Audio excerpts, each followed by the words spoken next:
He took himself seriously. Motel rooms had lost their punch for him. He opened all his bags. There were 2, and inside those 2 there were 2 more. It's not an easy situation. But there was something like abandon in the air. There was something like the feeling of the idea of silk scarves in the air. There was a kind of madness to it, the kind we read about in magazines.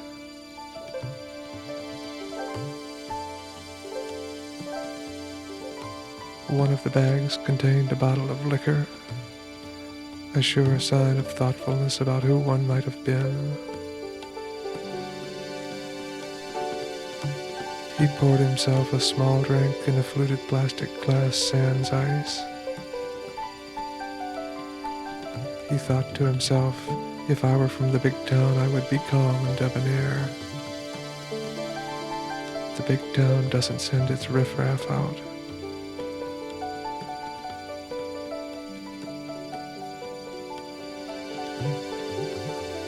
He sat on the bed, both feet on the floor. He studied the ashtray and tried to rule out preference, preferring over not preferring. But he preferred gravity over what other state, preferring in that case earth, the earth as they say, preferring some state over non-state.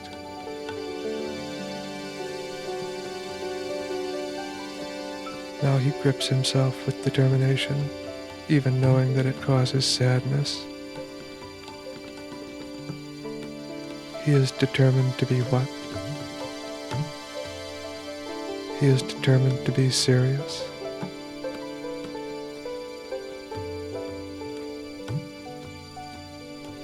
He had determined once to be serious. Later he knew that he had made a mistake, but too late he had arrived, and there were rooms, and all rooms were not the same. Some better than others, he thought. A better view, a better layout, better shower, softer bed, not so far from noise, more like home, etc., etc., very abstract. He lifted the telephone from its cradle. His determination got stronger, if no clearer, even as he fainted in its force. Were it not for our momentum, the inertia of our actions, the constant inspiration of our habits, we could not continue. The will is almost nothing, he thought to himself.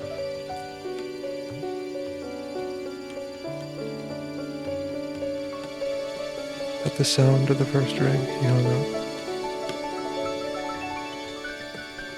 He pushed down the button and listened to the silence of the object in his hand, and then he hung up. Very dramatic.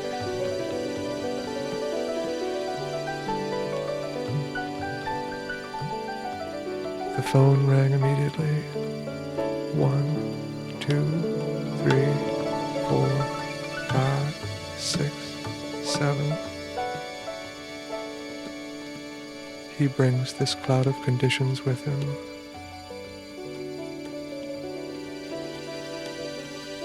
He is at the center of a ball of hot stuff that we haven't put our minds to yet. And sitting on the bed in the motel room is no different. Somewhere in another room in range, somebody got it and phoned him. It happens all the time. Really. A kind of restlessness in that range. He sat and thought about obedience. He had resolved that of the two kinds, the kind that takes every message of order, rule, law as error, that everybody who passes along these messages, that loathes the buildings, that contradicts the inner voice, that resists, in short, was his, and that the other kind, how could it be?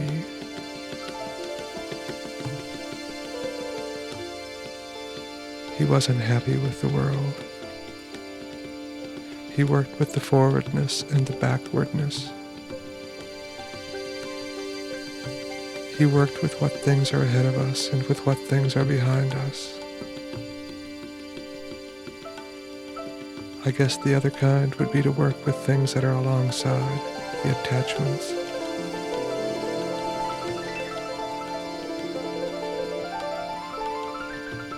Obedience was impossible for him. At the same time, he was cooperative and indeed solicitous. No one in the world would have mistaken him for a real person. Obedience, etc.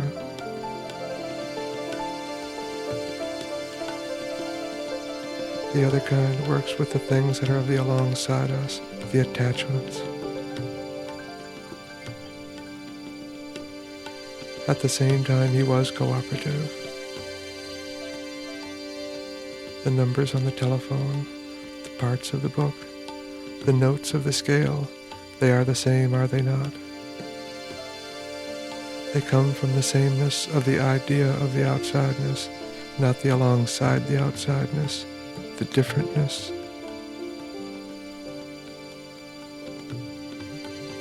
It was a problem being cooperative and at the same time refusing obedience and carrying the load of the idea of differentness.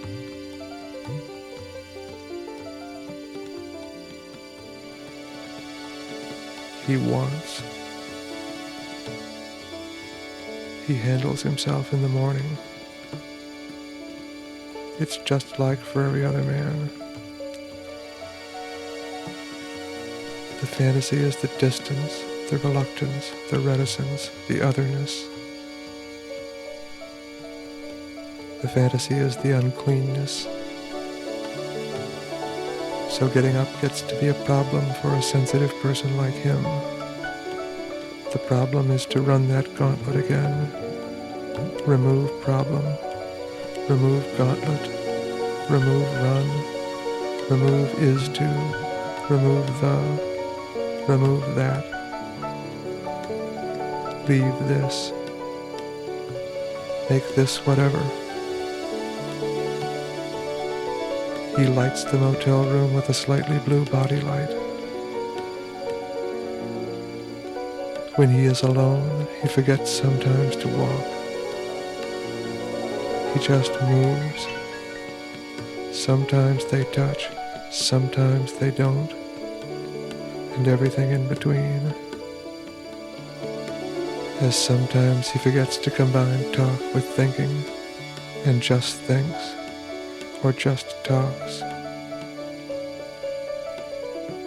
Especially, I think, it happens in those rooms. Who knows why? The way it disconnects from what's just outside is predictable, is it not so? It never stops being a mystery. We have talked about it.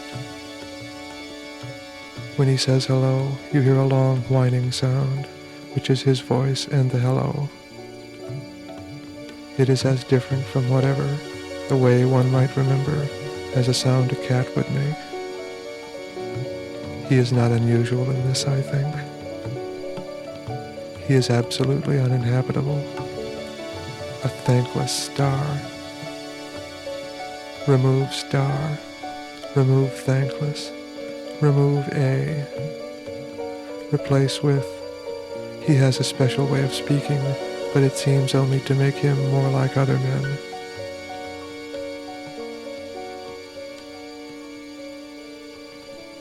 This is one place, and here every kid is armed. So where you going? Hunting. Only sometimes we don't see the guns. Sometimes yes, sometimes no. The town and always references to down and up. Down from Des Moines, up from somewhere, missed my chance, didn't even see it, Thought it was a threat to house and home. Why don't you come up to the big town? No thanks. Looking back, didn't get the up and down part. How could I have missed it? Get a grip on yourself, he said. Working against time was another thing he said. Here I am working against time. The pencil fairly flew as he made out his simple requests for breakfast. Room service, courtesy of the company. This is a record. I am sitting on a bench next to myself. Inside of me the words form. Come down out of the tree and fight like a man. 2 G's and eggs. This is not a record. This is a story. I want to say something about myself. I am not sitting on a bench next to myself, whatever that means.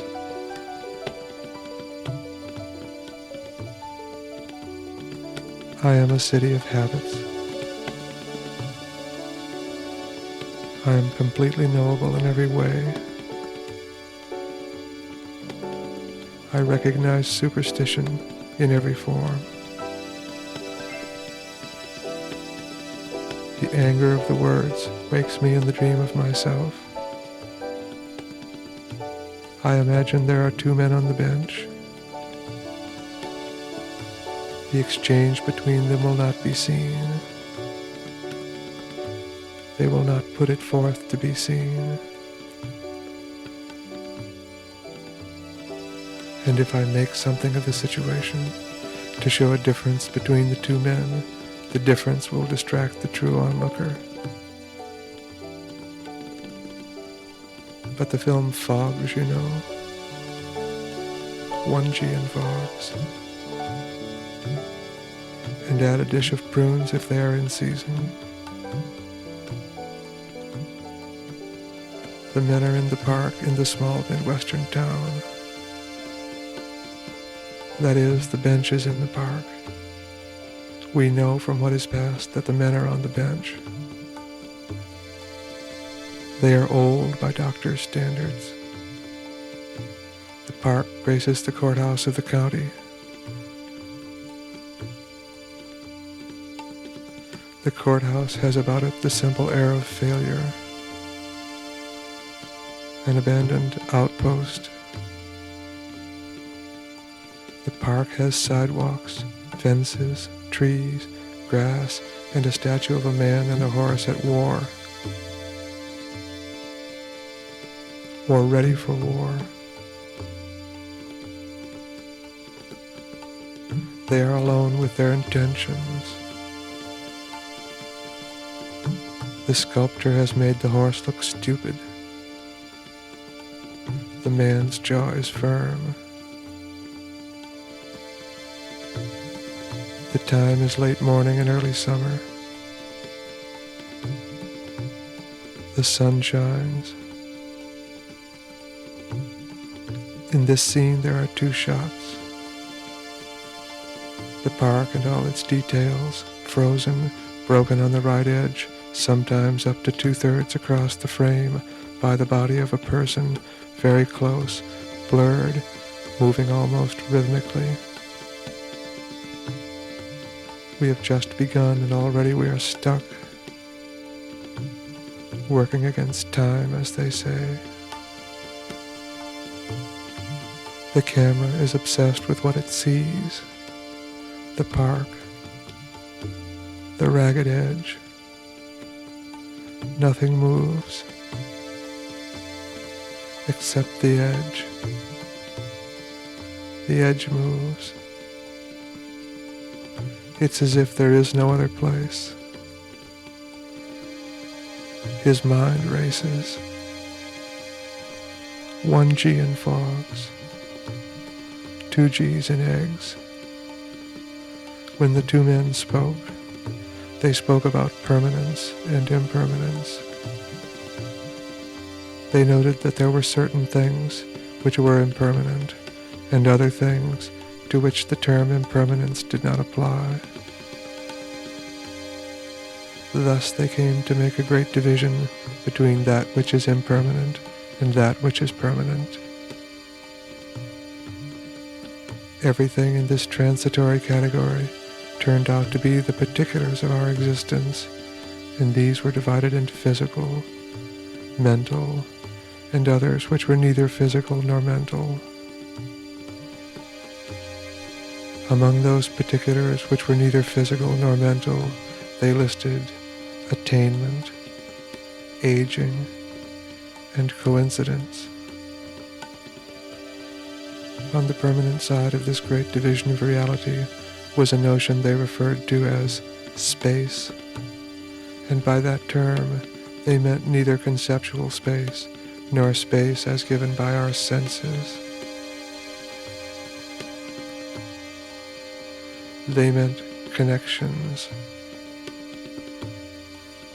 They decided that such space is irreducible and not transitory, and that it exists as long as one is alive. They wondered, naturally, what becomes of it. This impasse is no help at all. Consider his situation. For instance, he is expected to be positive and helpful about breakfast. In the order of things, it is more important that she know about the prunes than that the shot should change. And what about the problems we have seen in him? He is still sitting on the bed, both feet on the floor. The small drink in the fluted plastic glass sans ice is hardly touched. The phone has just stopped ringing. In his mind, the two men are frozen on the bench. The horse looks stupid. The warrior's jaw is firm. Incredibly slowly our view begins to slide. His idea is that death always takes one by surprise. Always. There is no way to prepare. He imagines absolute awareness on the other side. He wonders, as we all do, how it comes to you that you are dead. We were distracted by the fluid right edge. There is an absoluteness to surprise, he thinks. He applies this simple thought to the problem of how to move the shot. Incredibly slowly our view begins to slide, but begins as a problem. We are enchanted by the park and all its details, frozen, broken on the right edge by the body of the person very close, blurred, moving rhythmically. How can it begin to change? How can the beginning go unnoticed? How can we pass from one state to another? Is it possible, if one already has a certain experience of life, to start directly on the path? Or is there danger involved in trying to do advanced practices without having the proper foundation? They came to believe that unless one has actually gone through the preliminary experiences, conclusions may be drawn on the basis of insufficient information, and that these conclusions may produce just the opposite effect of the one which is intended.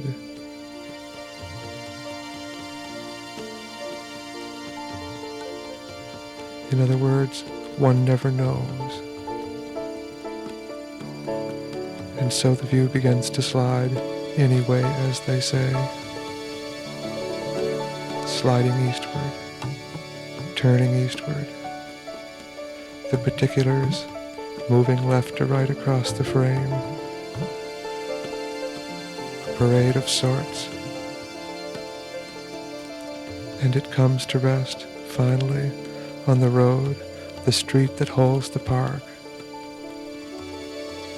We are still obsessed. We are not relieved. This view is no different. How could it be? Except that we have moved off the body of the person very close and blurred, and every edge is raw. And there is some machine approaching, wider than it is high, as they say. A pack of motorcycles, a herd of elephants, a tribe of Bedouins, something from the east, barely moving in a cloud of haze and heat and dust, in utmost telephoto, gold and green and flat.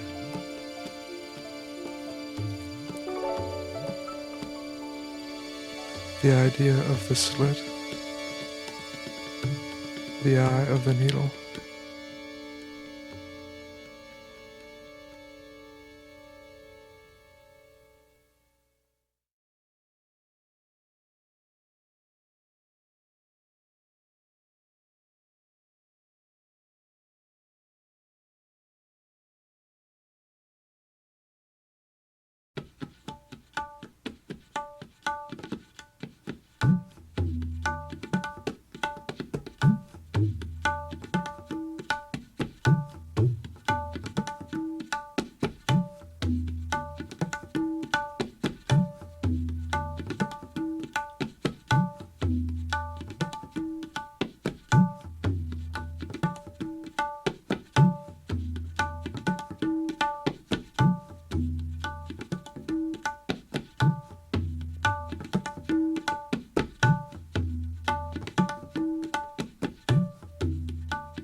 She makes a double life.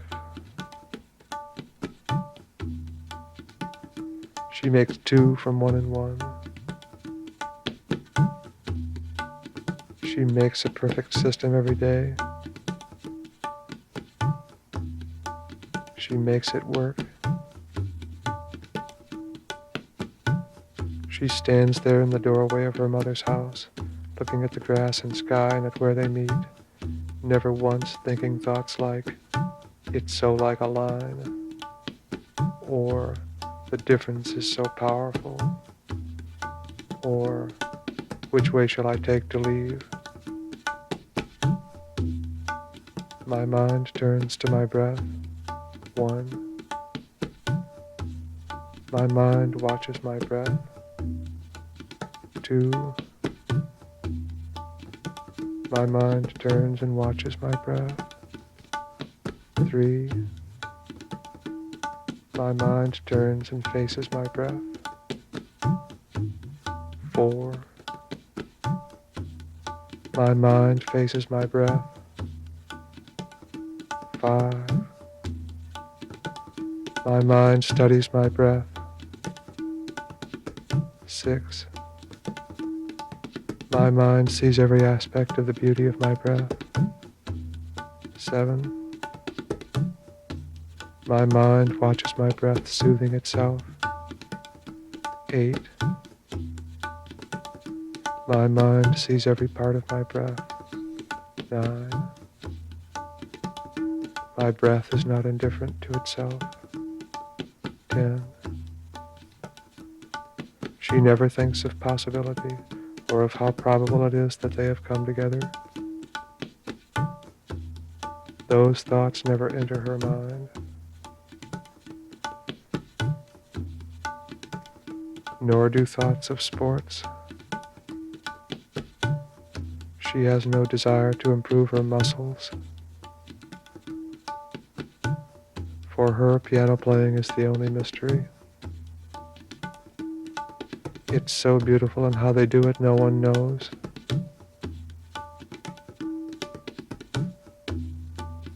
She gets catalogs of every sort in the mail. Everything imaginable is pictured.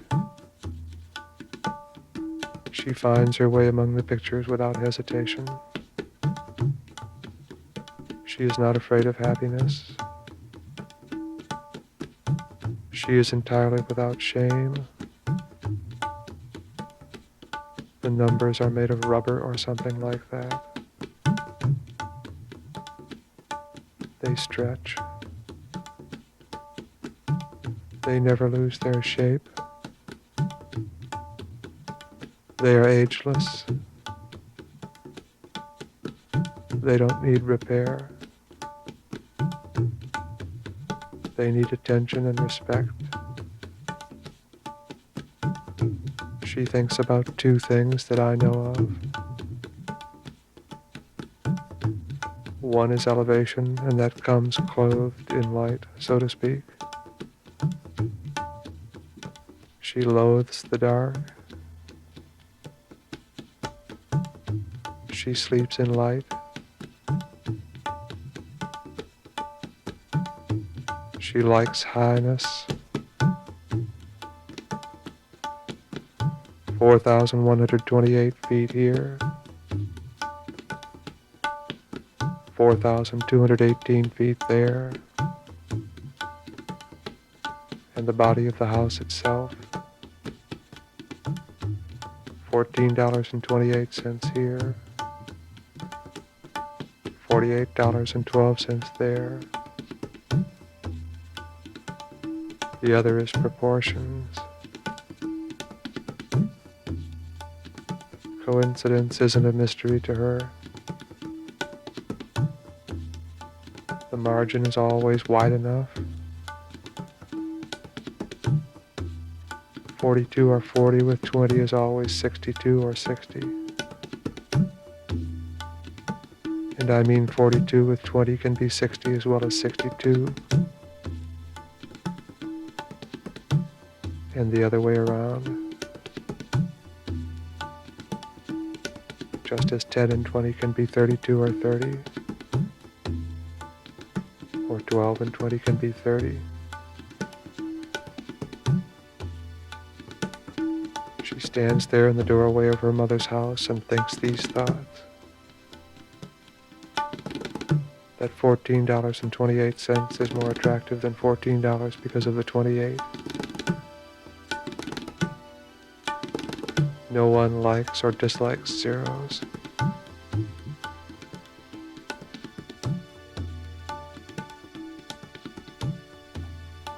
And that 42 or 40 is fixed in some way. She thinks about her father's age.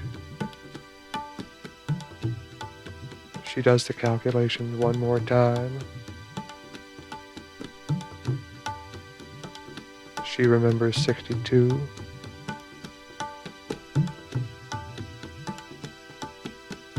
$30 and some number is 62. And that number with 10 is 42. She remembers 42.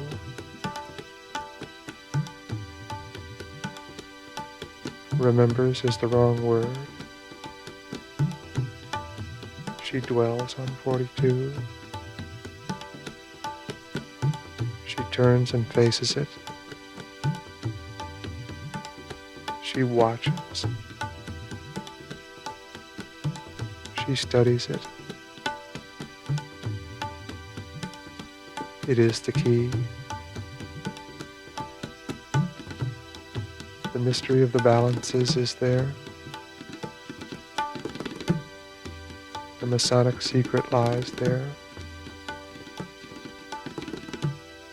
The church forbids its angels entry there.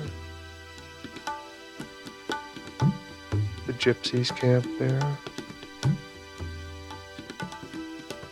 Blood is exchanged there. Mothers weep there. It is night there. 30 and some number is 62. And that number with 10 is 42. That number translates now to then. That number is the answer in the way that numbers answer. That simple notion, a coincidence among coincidences, is all one needs to know.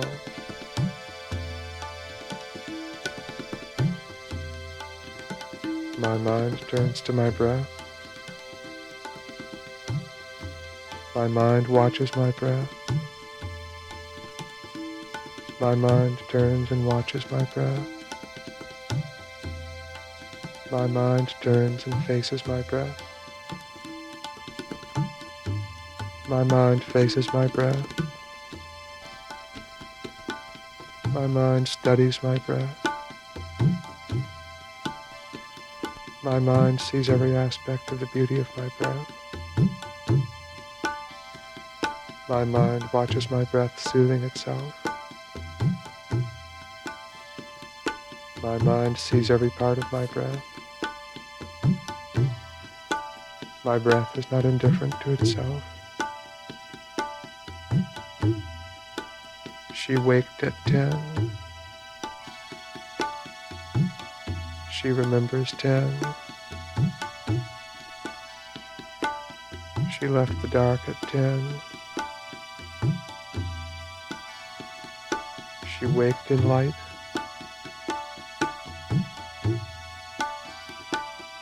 So 42 or 40 or 44 is fixed. $14.28 is more attractive than $14. It's just that way. The firmness of it is a consolation. 3 men have loved her. 1 a decade on the average. Uncertainties are wrong. In this scene, there is one shot. Giordano Bruno comes to mind, whoever he is.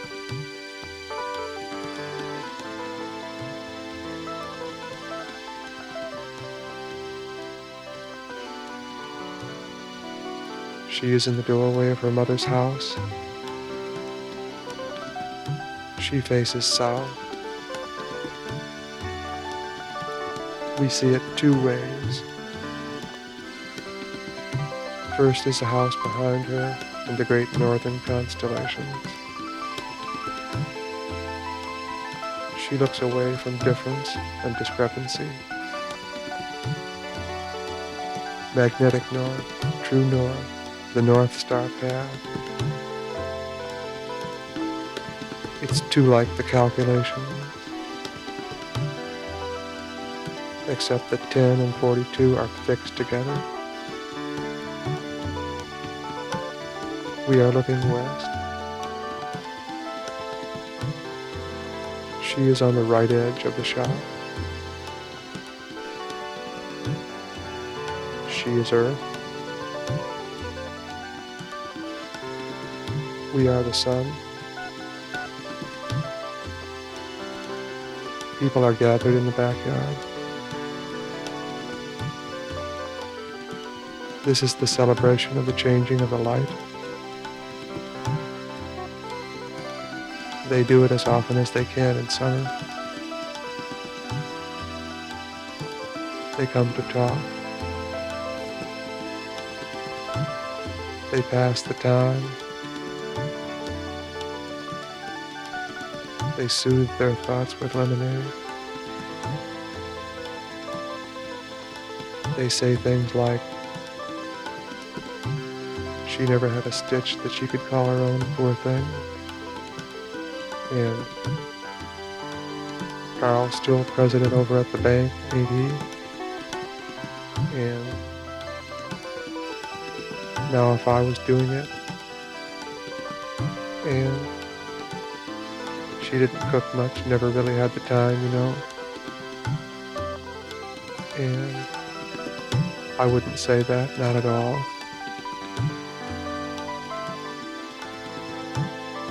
They are the planets in the scheme of things.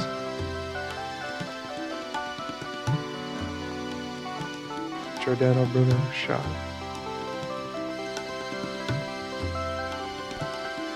The problem is the arc, the changing angle of the shot.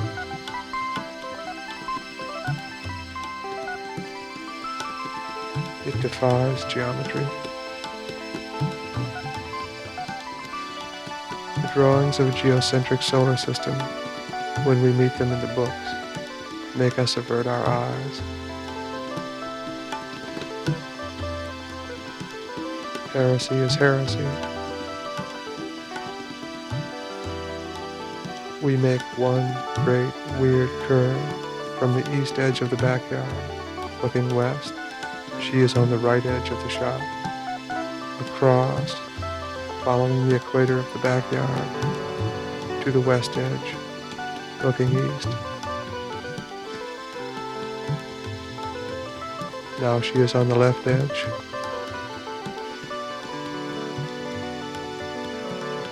At some point, midway, we face, both looking at the center. The center is between us, except that for the purpose of the shot, or in the interests of economy, she doesn't move.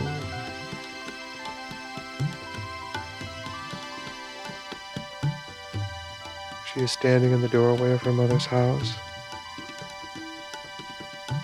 the doorway to the back porch. The backyard is the south. Behind her, the great northern constellation rises in the majesty of its architecture. Well, maybe that's a little too much. Let's just say that contradictions are behind her, and in the backyard, God, this set of circumstances that is indescribable with our geometry.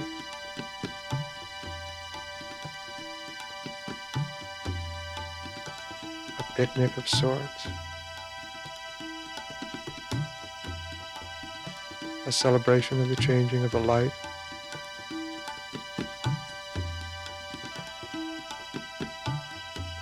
And we glide through that chaos, facing her, watching her, studying her.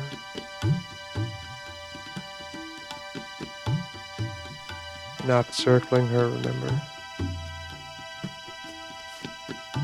Circling, but not circling her.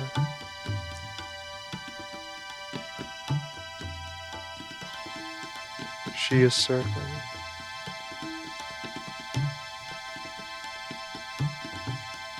We are circling.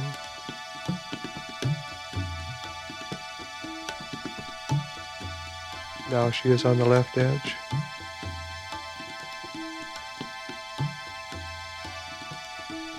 Caught still in her accounting of those 3 decades silently.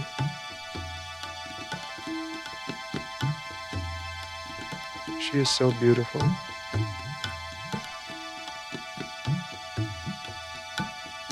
A pre-industrial equation.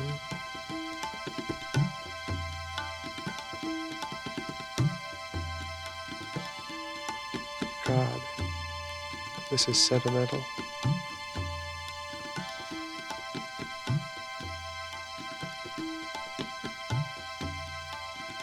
This is the hour of the mystery of the barn swallows.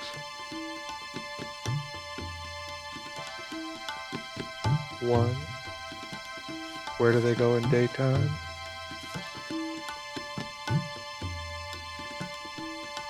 2, do they never rest?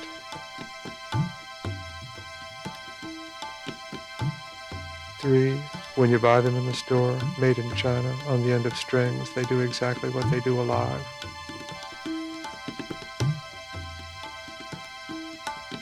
4, how is that possible?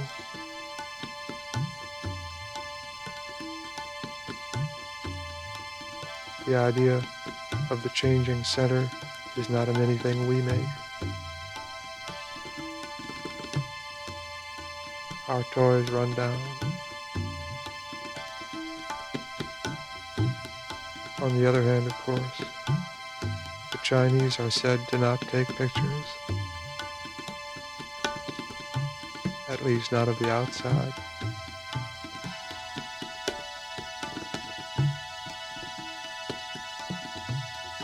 Six of one, 2 times 3 of one, 5 plus 1 of one, 9 minus 3 of one, half a dozen of another.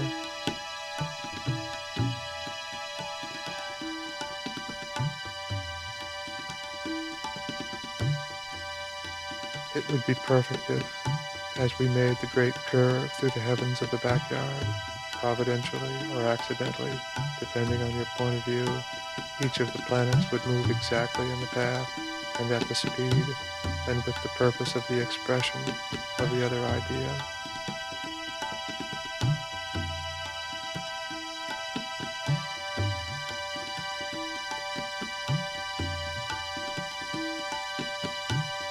Maybe that's too much to wish.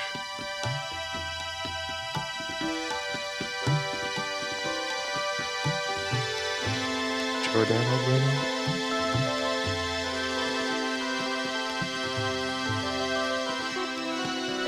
I think they burned him.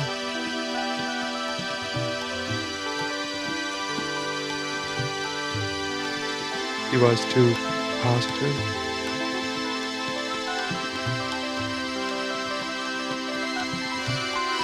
Fight fire with fire.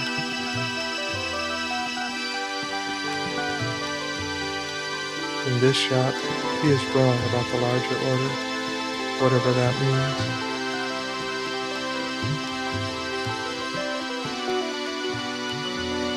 There is just the sun and earth and some center that they share.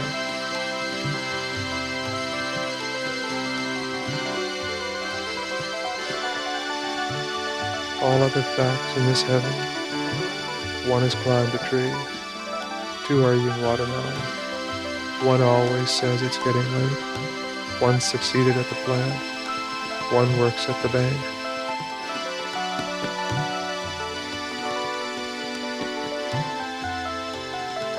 The specialists.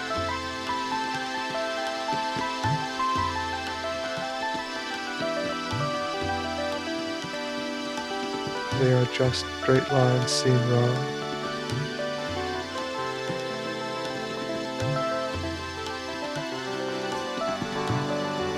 Sundown, 1, the time it disappears.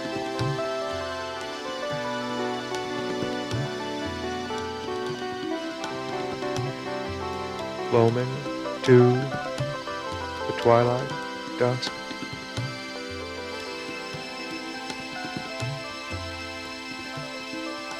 Crepuscle, the twilight, 3, the half-light.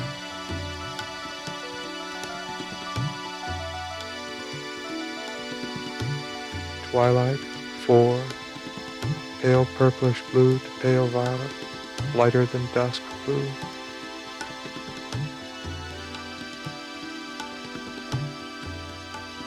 Civil twilight, until the sun is up to 6 degrees below horizon. Enough light on clear days for ordinary occupations.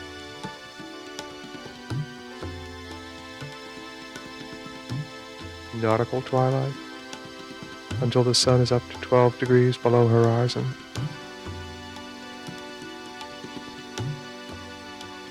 Astronomical twilight, until the sun is 18 degrees down, more or less.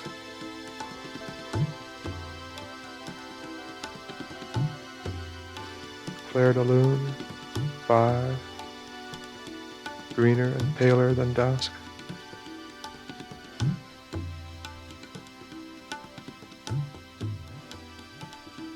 Dusk, 6, redder and darker than clair de lune.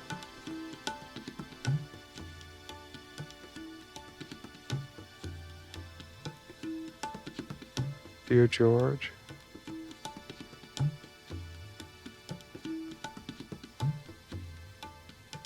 What's going on?